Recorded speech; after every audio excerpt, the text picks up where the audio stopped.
dia ngerencekeun persoalan hayang digebuk punukna bae langsung ngedepak nya saur bumi ya masih boga naon-naon oge tetep derajat maluhur kami boga naon deui anak sayyidal mursalin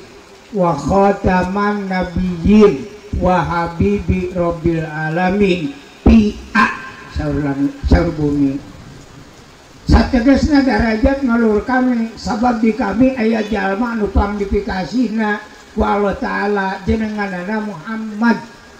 barang langit nuping jenengan Kangjeng Nabi aya di dunia melengkung langit sujud ka Allah taala ta melengkung langit teh urut bengkung harita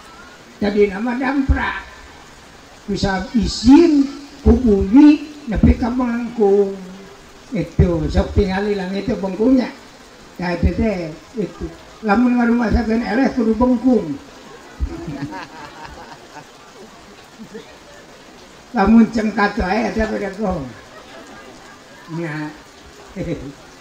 itu mudah ibu misalnya ngalawan ke ceroge ceroge teh sok yang ngalawan ka aing mah mau diberi duit teh kudu melengkung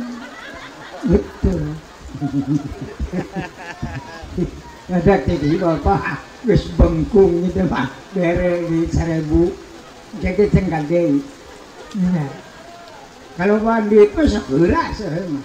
masa parak lah tuh sina boga duit eraeun ulin gitu boga duit mah itu matak barang langit nguping di alam dunia aya jenengan Kangjeng Nabi langsung izin ku bumi jelas-jelas yen derajat luhur